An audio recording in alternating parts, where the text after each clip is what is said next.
శివాయ. ఓం నమో నారాయణాయ. నరదృష్టి నివారణ, సంచిత కర్మ, ప్రారబ్ధ కర్మ, ఆగమిక కర్మ, దోష నివారణ కాళభైరవాయ నమో నమః. హరి ఓం. ఓం కాళకాళాయ విద్మహే కాళాతీతాయ ధీమహి తన్నో శ్రీ నరదృష్టి నివారణ కాళభైరవాయ నమో నమః. హరి ఓం. మా ఛానల్కి స్వాగతం. చూస్తున్న వీక్షకులకు, ప్రేక్షకులకు, ప్రియ కాళభైరవ భగవద్బంధులకి స్వాగతం పలుకుతూ మమ్మల్ని ఎంతగానో ఆదరిస్తూ ఉండబడినటువంటి ప్రియ సోదర సోదరీమణుల అందరిపైనను కాళభైరవ స్వామి యొక్క జయంతి ఆశీస్సులు ఉండాలని కోరుకుందాం. ఈ వీడియో మీరు చూస్తున్నారు అన్నట్టయితే మీకు కాళభైరవ స్వామికి ఆజ్ఞ ఉంది అని చెప్పి గమనించగలగాలి. ఈ వీడియో ప్రారంభం నుంచి చివరిదాకా మీరు ఎప్పుడైతే చూస్తారో కాళభైరవ స్వామికి ఆశీస్సులు కలిగి అష్ట కష్టాలకు స్వస్తి పలికి అష్ట ఐశ్వర్యాలకు, ఆనందాలకు, రాజభోగాలకు మీరు అర్హులు అవుతారు అని చెప్పి కాళభైరవ స్వామికి ఆజ్ఞ చేత మీకు చెప్పడం జరుగుతుంది. కనుక ఈ వీడియోను చూద్దాం, ఆచరిద్దాం, స్వామిని స్మరిద్దాం, ఆయన జయంతి ఆశీస్సులు కూడా పొందుదామని చెప్పి గమనించాలి.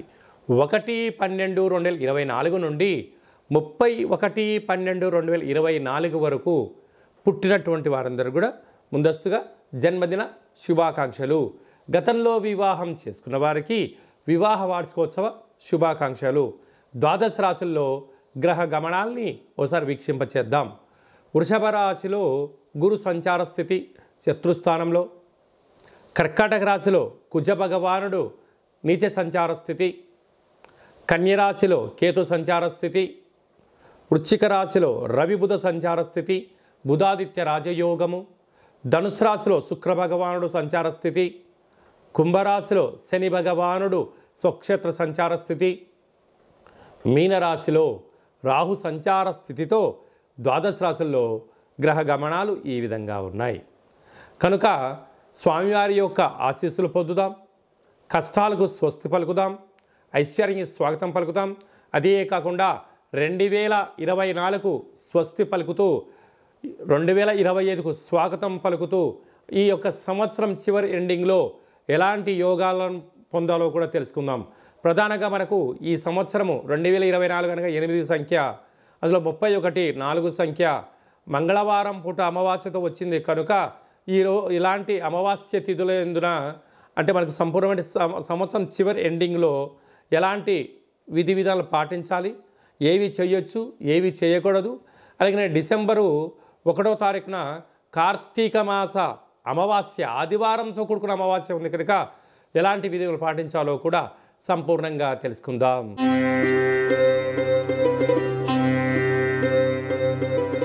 మీనరాశి వారికి ఈ ఆదివారం అమావాస్య, కాళభైరవ జయంతి, ఆంగ్ల సంవత్సరం చివరి రోజుల్లో ఉండబడిన ఇబ్బందుల్ని ఎలా తొలగించుకొని కొత్త సంవత్సరానికి స్వాగతం ఎలా పలుకుతామో, ఐశ్వర్యం, ఆనందం, రాజయోగానికి స్వాగతం ఎలా పలకాలో ఈ వీడియోలో సవివరంగా సంపూర్ణంగా తెలుసుకుందాం. మీనరాశిలో ఏ ఏ నక్షత్రాలు వస్తాయనగా పూర్వాభాద్ర నక్షత్రంలో చివరి 4వ పాదము, ఉత్తరాభాద్ర నక్షత్రంలోని 4 పాదాలు, రేవతి నక్షత్రంలోని 4 పాదాలు కలిపితే మీనరాశి అవ్వడం జరుగుతుంది. చాలామందికి పుట్టినటువంటి కాల సమయంలో డేటా ఆఫ్ బర్త్లో లేనటువంటి కారణం వలన పేరు యొక్క మొదటి అక్షరాన్ని అనుసరిస్తూ ఆ రాశిని తెలుసుకునే ప్రయత్నం చేద్దాం. ది, దుమ్, షం, ఝా, ధా, దే, దో, చా, చి అక్షరాల వారందరూ కూడా మీనరాశి జాతకులే. మీనరాశి యొక్క అధిపతి దేవగురు బృహస్పతి. వీరికి ఒకవైపు ఏళ్లనాటి శని ప్రారబ్ధ సంచార స్థితిలో ఉండగా వచ్చిన ఆదివారం అమావాస్య అవ్వడం, ఆంగ్ల సంవత్సరం చివరి మాసం అవ్వడం, రాశిలోనే రాహు ఉండడం, తృతీయంలో గురు సంచార స్థితి, సంతాన స్థానంలో కుజుడు నీచబడడం, 7వ స్థానంలో కేతు సంచార స్థితి, భాగ్యస్థానంలో బుధాదిత్య రాజయోగం, రవి బుధ సంచార స్థితి కలిసి ఉండడం, రాజ్యస్థానంలో శుక్రుడు ఉండడం, వ్యయంలో శని భగవానుడు స్వక్షేత్ర సంచార స్థితిలో ఉన్నప్పుడు అన్ని అవకాశాలు మీ ముందర ఉన్నట్లే కనపడుతూ ఉంటాయి. కానీ ఏది ఎంచుకోవాలి, ఏది ఎంచుకోకూడదు, ఏం చేస్తే ఏమవుతుంది, ఏం చెయ్యకపోతే ఏం ప్లస్ అవుతుందో అనేది ఆలోచించుకునేటువంటి తర్జనా భర్జనం కలిగేటువంటి కాల సమయం. అనగా అదృష్టము, ఆనందము, పెట్టుబడులు, ఇన్కము అన్నీ ఒకేసారి కనపడుతూ ఉంటాయి. కానీ మనము తాత్కాలికమైనటువంటి వాటి గురించి ఆలోచించేదానికన్నా దీర్ఘకాలికమైనటువంటి ఫలాలు, దీర్ఘకాలికమైనటువంటి ఆనందాన్ని, శాశ్వతమైన స్థిరత్వాన్ని కలిగించే వాటిపైలో మీనరాశి వారు దృష్టిని పెట్టగలిగితే మంచి కాలము మీకు ముందు ఉంటుంది. ఎందుకనగా కొంతకాలం తర్వాత రాశిలోకే శని భగవానుడు రాబోతున్నాడు కనుక భగవంతుడు వచ్చేటువంటి కాల సమయంలో ఐశ్వర్యాన్ని, ఆనందాన్ని కుప్పలు తెప్పలుగా తీసుకొచ్చి ఇవ్వబోతున్నాడు. కనుక తాత్కాలికమైన వాటికన్నా శాశ్వతమైన వాటికి స్థిరత్వం వేయండి. ఇలాంటి కాల సమయంలో మనము పూజా మందిరంలో ఒక కూష్మాండ దీపాన్ని, అలాగనే నిమ్మకాయ దీపాన్ని, నారికేల దీపాన్ని మూడింటిని ఏర్పాటు చేసుకొని పూజ చేసి అయ్యప్ప స్వాముల వారికి కానీ, బ్రాహ్మణులు కానీ, సాకలి వాళ్ళకు కానీ అన్న ప్రసాదాన్ని ఏర్పాటు చేయగలిగితే మీ కర్మను వారు స్వీకరించి వారు అదృష్టాన్ని ప్రసాదిస్తారు అని చెప్పి గమనించాలి.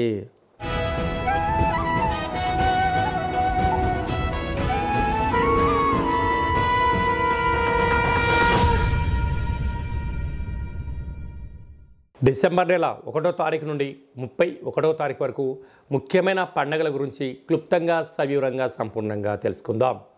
1వ తారీఖు కార్తీక మాసము, ఆదివారము, అమావాస్య సందర్భంగా మనమందరము కూడా నివసించే ఇంటికి, వాహనాలకు, వ్యవసాయ క్షేత్రాలకు ఒక ఎర్రటి గుమ్మడికాయని కానీ, ఒక బూడిద గుమ్మడికాయని కానీ దిష్టి తీసి పగలగొడదాం, నరదృష్టిని తొలగించుకుందాం. అలాగే ఆ రోజు వెన్నతో దీపం పెడదాం, పోలి అమావాస్య ఆశీస్సులు పొందుదాం. ఇంకొంచెం శక్తి కలిగితే మనము కొబ్బరికాయ, నిమ్మకాయ, తెల్లవాలు, ఆముదంతో కూడుకున్నటువంటి వాటితో వస్తువులు దిష్టి దించి బయట పడేసుకోవడం వలన సకల దృష్టి దోషం తొలగిపోతుందని చెప్పి గమనించాలి. అలా కుదరలేని వాళ్ళు ఈ కింద మంది సంప్రదించండి. మీకు వీడియో కాల్ ద్వారా ఎలా చేసుకోవాలో కూడా మీకు చెప్పడం జరుగుతుందని చెప్పి గమనించాలి. మనకు 2వ తారీఖు నుంచి మార్గశీర్ష మాస ప్రారంభము. మనకు 7వ తారీఖున సుబ్రహ్మణ్యేశ్వర స్వామి యొక్క జయంతి. పుట్టలో పాల్పొద్దాం, స్వామిని స్మరిద్దాం, ధ్యానిద్దాం, సకల గ్రహ దోషాల్ని తొలగించుకుందాం. 8వ తారీఖున కాళభైరవ అష్టమి, కాళభైరవ స్వామి యొక్క జయంతి. కాలాన్ని మనం శాసింప చేసుకోగలగాలి అన్నట్లయితే, కాలం మనకు అనుకూలంగా ఉండాలి అనుకుంటున్నట్లయితే, ఏ పనులైతే మనం చేస్తున్నామో ఆటంకాలు తొలగిపోవాలి అనుకుంటున్నట్లయితే స్వామిని స్మరిద్దాం, ధ్యానిద్దాం, కూష్మాండ దీపాన్ని పెట్టుకుందాం, ఒక ముడుపును కట్టుకుందాం, ఆయన ఆశీస్సులు పొంది తిరుగులేని చక్రవర్తులుగా స్వాగతం పలుకుదామని చెప్పి గమనించాలి. 14వ తారీఖున మార్గశీర్ష మాస పూర్ణిమ, దత్తాత్రేయ స్వామి యొక్క జయంతి. అత్రి మహాముని, అనసూయ మాతలు కలిగినటువంటి సంతానం కనుక స్వామిని స్మరిద్దాం, గురుచరిత్ర పారాయణం చేద్దాం, స్వామి యొక్క ఆశీస్సులు కూడా పొందుదాం. అలాగే మనకు 23వ తారీఖున మార్గశీర్ష మాస బహుళ అష్టమి కనుక స్వామివారి యొక్క స్మరణ చేద్దాం, కూష్మాండ దీపాన్ని పెట్టుకుందాం, కష్టాలకు స్వస్తి పలుకుదాం.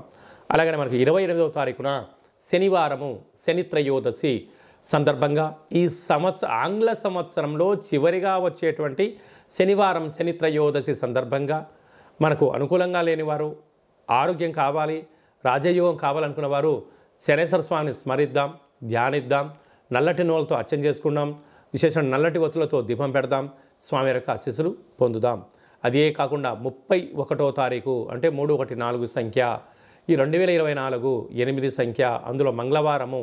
ఈ యొక్క సంవత్సరం అధిపతి కూడా రాజు కుజుడే అయ్యాడు కనుక వీలైనంత వరకు సంవత్సరం చివరి రోజున వీలైనంత వరకు 100కు 100% వరకు మనము దూర ప్రయాణాలు, వాయు ప్రయాణాలు, జల ప్రయాణాలు, కలహాలు, గొడవలు, ఆవేశమైన నిర్ణయాలు తీసుకోకుండా ఉంటే చాలా మంచిది అని చెప్పి గమనించగలగాలి.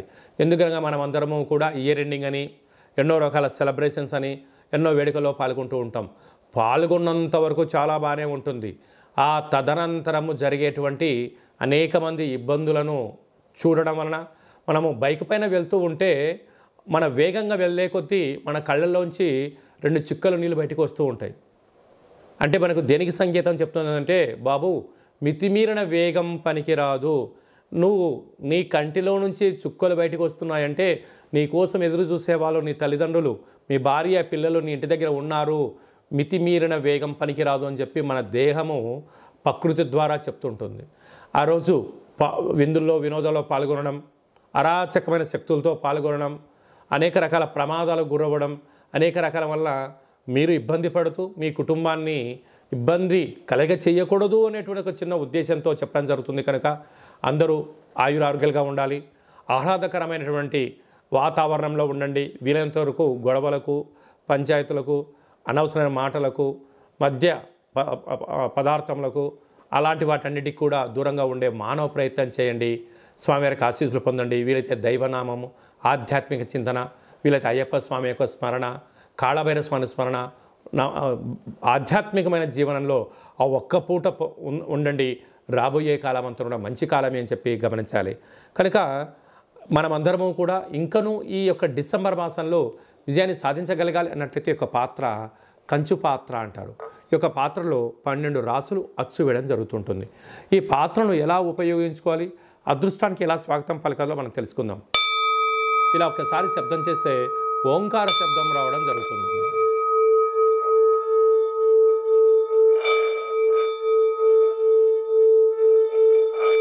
ఈ యొక్క శబ్ద తరంగాల వలన ఇంట్లో మనం ఏదైతే అనుకుంటామో ఓంకార శబ్దం కారణం వలన, కాళభైరవ స్వామి స్మరణ వలన ఇంట్లో ఉండబడినటువంటి సకల దరిద్ర దేవత గ్రామ సంచారంలోకి వెళ్ళిపోవడం, గ్రామంలో సంచరించేటువంటి మహాలక్ష్మీదేవి గళ్ళు గళ్ళుమని ఇంట్లోకి రావడం, యంత్ర ప్రయోగాలు, మంత్ర ప్రయోగాలు, తంత్ర ప్రయోగాలు, తాంత్రిక ప్రయోగాలు, నరదృష్టి, సకల కర్మల యొక్క దోషం తొలగిపోతుందని చెప్పి గమనించాలి. ఈ యొక్క పాత్ర, కాళభైరవ స్వామి యొక్క పిరమిడు, డాలరు, కంకణము, 27 రకాల వస్తువులతో దిష్టి తీయించడం జరుగుతుంది. మీ పేరు పైన గోత్రంతో ప్రత్యేకంగా పూజా కార్యక్రమం చేయించి మీకు వీడియో కాల్ ద్వారా చూపించి స్వామివారి యొక్క ప్రసాదాన్ని, అక్షయ పాత్రను మీ ఇంటికి కొరియర్ చేయడం జరుగుతుంది అని చెప్పి గమనించాలి. ఆసక్తి గలవారు ఈ కింద నెంబర్ సంప్రదించి స్వామి యొక్క ప్రసాదాన్ని స్వీకరిద్దాం. అలాగనే ఉప్పుల యందు సముద్రపు మంచుతో తయారైనటువంటి సైంధవ లవణం ఉప్పు వేరయ్య అంటుంటారు. ఈ ఉప్పు దీపాన్ని ఇంట్లో పెట్టుకుందాం. సకల దుష్టగ్రహాలను తొలగించుకుందాం. మంచి నిద్రని, కలహాలు లేని జీవితాన్ని, ఆటంకాల జీవితాన్ని స్వాగతం పలుకుతామని చెప్పి గమనించాలి. అందుకే ఉప్పు దీపం ఎక్కడైతే ఉంటుందో అక్కడ ఐశ్వర్యము, లక్ష్మీదేవి తాండవ మారుతుందని చెప్పి కూడా గమనించాలి. అలాగనే మీ వ్యక్తిగత జాతకం తెలుసుకోవాలనుకుంటున్నారా?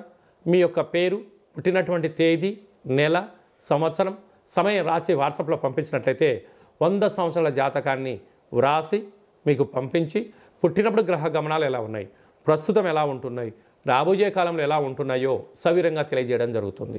చాలామందికి పుట్టినటువంటి కాల సమయంలో డేటా ఆఫ్ బర్త్లు లేనటువంటి వారికి మీ పేరు యొక్క మొదటి అక్షరాన్ని అనుసరిస్తూ ఆ రాశిని తెలుసుకొని ప్రయత్నం చేద్దాం. అది తెలియచేసి రమణ శాస్త్రం ద్వారా భూత భవిష్యత్ వర్తమానాన్ని గవ్వళ ద్వారా కాళభైరవ ఉపాసన చేత మీకు తెలియజేయడం జరుగుతుందని చెప్పి గమనించాలి. మన యొక్క దేవాలయంలో ఎవరైతే జాతకం, జ్యోతిష్యం చెప్పించుకుంటారో వారికి కాళభైరవ స్వామి యొక్క పూజ, అర్చన, అభిషేకము, దీపము, ముడుపు కట్టి మీకు వీడియో కాల్ చూపించడం జరుగుతుందని చెప్పి గమనించాలి. అందుకే మీ అబ్బాయి కానీ అమ్మాయి కానీ తరచుగా ఎంత ప్రయత్నం చేసినా వివాహం అవ్వడం లేదా? ఎందుకు అవ్వడం లేదు? జాతకంలో ఎలాంటి ఇబ్బందులు ఉన్నాయి, ఎలాంటి అమ్మాయి వల్ల యోగం కలుగుతుందో మీకు తెలియజేయడం జరుగుతుంది. అలాగనే మీ అప్పుడే పుట్టినటువంటి మీ యొక్క చిన్నపిల్లలకు ఆధ్యాత్మికమైనటువంటి పేర్లు ఎలా పెట్టుకోవాలి, ఆ నక్షత్రం యొక్క స్థితిగతులు అంటే తెలియజేయడం జరుగుతుంది. కనుక ఈ వీడియో ప్రారంభంలోనే చెప్పడం జరిగింది. ఈ వీడియోను ఎవరైతే చివరిదాకా చూస్తారో వారికి కాళభైరవ స్వామి ఆజ్ఞ ఉంటేనే చూస్తారు. కాళభైరవ స్వామికి ఆశీర్వాదం వలన అష్ట కష్టాలకు స్వస్తి పలుకుతూ అష్టైశ్వర్య స్వాగతం ఎలా పలుకుతారో మీకు ఈ వీడియోలో అర్థమైందని అనుకుంటున్నాను. అందరిపైనను కాళభైరవ స్వామికి ఆశీస్సులు ప్రసాదించాలని కోరుకుంటూ ఆశీర్వచనం. ఓం శతమానం భవతి శతాయు పురుష సతేంద్రియ ఆయుష్యేవేంద్రియే ప్రతిష్టతి ధనం ధాన్యం బహుపుత్రలాభం శత సంవత్సరం దీర్ఘమాయు సర్వే జనా సుఖినో భవంతు లోకా సమస్తా సుఖినో భవంతు. సర్వం కాళభైరవ జయంతి దేవత కాళభైరవ దేవతార్పణమస్తు. హరి ఓం. ఈ వీడియో మీకు నచ్చినట్టయితే లైక్ చేయండి, షేర్ చేయండి, మా ఛానల్ని సబ్స్క్రైబ్ చేసుకోండి. మేము చేస్తున్న ఆధ్యాత్మిక వీడియోలు అందరికన్నా ముందు మీరు చూడాలనుకుంటున్నట్లయితే, అందరికన్నా మీరు మొట్టమొదట అదృష్టవంతులు అవ్వాలి అనుకున్నట్లయితే ఈ వీడియోను షేర్ చేసి భగవద్బంధులకు, మిత్రులకు చేరవేయండి. మీరు ఎవరి క్షమాన్ని కోరుకుంటున్నారో లేక మీ క్షమాన్ని ఎవరితో కోరుకుంటున్నారో ఈ ఆధ్యాత్మిక సమాచారాన్ని చేరవేసి కాళభైరవ స్వామి ఆశీస్సులు పొందగలరు.